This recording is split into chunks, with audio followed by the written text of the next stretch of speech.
Assalamualaikum warahmatullahi wabarakatuh. Perkenalkan, nama saya Adam Mustafa, kelas NIM 220401010206 dari kelas IM 301 ke PJJ Informatika. Di sini saya akan presentasikan proyek saya di tugas pertama, yaitu untuk mata kuliah pemrograman PLSQL dengan judul perancangan dan implementasi sistem database dengan PLSQL untuk pengelolaan data akademi menggunakan PostgreSQL.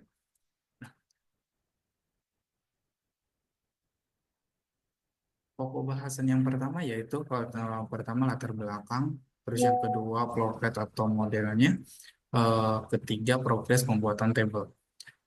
Dari latar belakang saya akan menjelaskan dalam era digital ini saat ini pengelolaan data yang efisien dan akurat menjadi kebutuhan utama bagi institusi pendidikan. Data akademi seperti data mahasiswa, dosen, jadwal kuliah, nilai, dan absensi merupakan komponen penting Pak, yang harus dikelola dengan baik untuk mendukung proses administrasi dan pengambilan keputusan. Pengelolaan manual seringkali menjadi kendala karena berisiko menimbulkan kesalahan, membutuhkan waktu yang lama, dan sulit untuk diakses secara real-time. Pemanfaatan sistem database modern berbasis Stochastic Query Language atau SQL menjadi solusi yang efektif untuk mengatasi masalah tersebut. PL atau PL/SQL yang merupakan ekstensi prosedur dari SQL menyediakan kemampuan lebih lanjut seperti pengelolaan logika bisnis, pembuatan fungsi, prosedur, dan trigger langsung di dalam database. Hal ini memungkinkan pengelolaan data menjadi lebih terstruktur, efisien, dan terotomatisasi.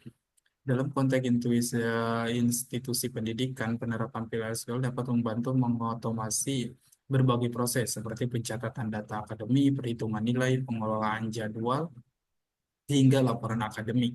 Selain meningkatkan efisiensi, sistem ini juga dapat meminimalkan potensi kesalahan manusia, meningkatkan keamanan data, dan memastikan konsistensi informasi. Berdasarkan kebutuhan tersebut, proposal ini bertujuan untuk merancang dan mengimplementasikan sistem database berbasis PLSQL yang dirancang khusus untuk mendukung pengelolaan data akademis secara efektif dan efisien. Sistem ini diharapkan dapat memberikan solusi praktis bagi institusi pendidikan dalam menghadapi tantangan pengelolaan data yang semakin kompleks. Terus bagian yang kedua yaitu Flocket atau desain modelnya. Di sini saya menampilkan dibagi menjadi 8 bagian ya, yaitu tabel mahasiswa, tabel dosen, tabel mata kuliah, juga tabel kelas, tabel RS, tabel nilai, tabel administrasi, dan tabel pengguna. Nah, di tabel mahasiswa, saya menambahkan kolom-kolom seperti berikut, yaitu NIM, nama, tanggal lahir, jenis kelamin, alamat, email, telepon, jurusan, tahun masuk. Di tabel kedua yaitu saya kasih tabel dosen. Untuk tabel dosen, di dalamnya saya menerapkan kolom ID dosen, nama, jenis kelamin, telepon, dan apartemen.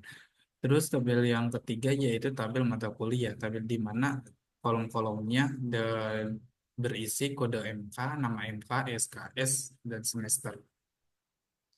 Yang keempat yaitu tabel kelas di mana di dalamnya terdapat kode kelas, kode MK, ID dosen, ruangan, waktu. Terus yang ke tabel kelima yaitu tabel KRS, tabel di mana isinya ada ID KRS, naik NIM, kode kelas, semester, tahun akademik. Terus yang keenam yaitu saya membuat tabel nilai dengan isi ID nilai, ID KRS, dan nilai. Terus yang ketujuh yaitu administrasi. Tabel administrasi berisi ID administrasi, NIM, biaya, tanggal bayar, dan status pembayaran. Terus yang terakhir yaitu tabel pengguna. Tabel pengguna berisi ID user, username, password, dan role. Nah, sekarang masuk ke pembuatan tabel. Di sini tabel saya menggunakan query create table ya. Create table menggunakan PostgreSQL. Kita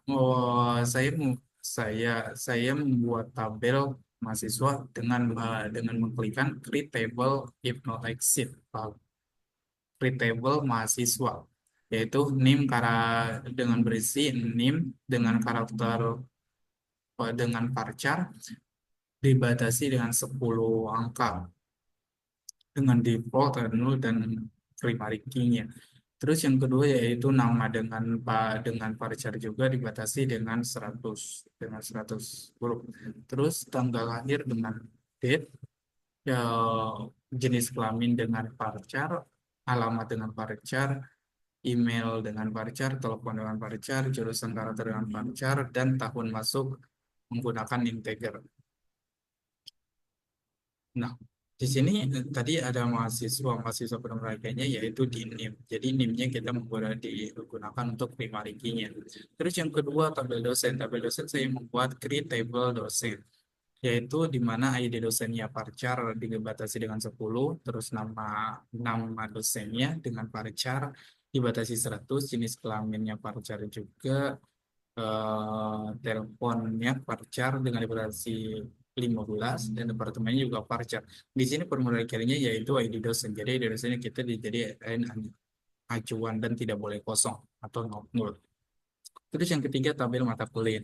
Tabel mata kuliah saya membuat dengan kode create table mata kuliah di mana isinya yaitu kode MK parcar, ya, dibatasi dengan 10, nama MK Parjar dibatasi 100, SKS dengan integer, ya integer itu yaitu berbentuk angka. Terus semester dengan Parjar dibatasi dengan 10, di mana primary key-nya yaitu kode MK. Terus berikutnya itu tabel kelas. Tabel kelas saya menampilkan create table kelas di mana isinya kode kelas Parjarnya 10, kode MK-nya Parjarnya 10, ID dosen Parjarnya 10, ruangan karakter per range 50, dan waktu dengan timestamp. Nah, primary key-nya saya menggunakan di kolom kode kelas. Jadi kode kelasnya dijadiin primary key-nya, jadi tidak boleh kosong atau not null ya. Nah, di sini saya akan menggabungkan dengan dosen dengan tabel dosen, di mana kita menggunakan constraint kelas ID dosen, primary key-nya dosen, primary key per region key ID dosen, dan referensi public tabel dosen yaitu ID dosen, match simpelnya on update no action, no delete no action. Terus yang kedua menggunakan menyambungkan dengan kode MK-nya. Kode MK-nya itu kode kelas MK primary key-nya, primary key progression key kode MK, di mana referensinya yaitu mata kuliah dan match simple. Berikutnya yaitu tabel KRS. Tabel KRS berisi ID KRS integer atau not null, tidak boleh kosong ya. Terus yang kedua NIM dengan varchar, terus kode kelas dengan varchar dibatasi 10, semester dengan varchar juga, tahun akademi dengan varchar juga. Di mana yang primary key-nya yaitu ID KRS. Nah, di sini saya menggabungkan primary KRS-nya itu dengan kode kelas, di mana referensinya kode kelas yaitu kode kelas. Kode kelas itu yaitu primary key dari tabel tabel kelas. Terus disambungin juga ke tabel mahasiswa, di mana kontren KRS NIM primary key present key-nya name, yaitu referensinya di tabel mahasiswa di kolom NIM. Terus berikutnya tabel nilai. Tabel nilai yaitu saya menggunakan create table nilai, di dalamnya yaitu ada ID nilai not null atau tidak boleh kosong. Terus di dalamnya ada ID KRS integer, dengan varian integernya dia dengan berbentuk angka ya. Terus nilainya di karakter minimal maksimalnya 2. Nah, di sini primary key-nya yaitu ID nilai.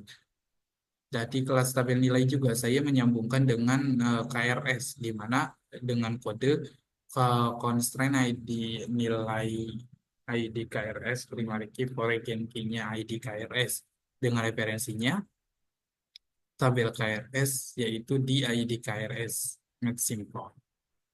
Terus berikutnya tabel administrasi. Tabel administrasi kita mengetahui mahasiswa udah bayar atau masih ada tunggakan atau belum. Di mana isi membuat tabelnya create table administrasi dengan value atau isinya ID administrasi dengan integer not null atau tidak boleh kosong ya, dengan name-nya Pak Parchar, dibatasin dengan 10, biayanya integer, tanggalnya dengan format date, status pembayarannya dengan varchar dibatasin 10. Eh, Terus yang dijadikan primary key-nya yaitu ID administrasi.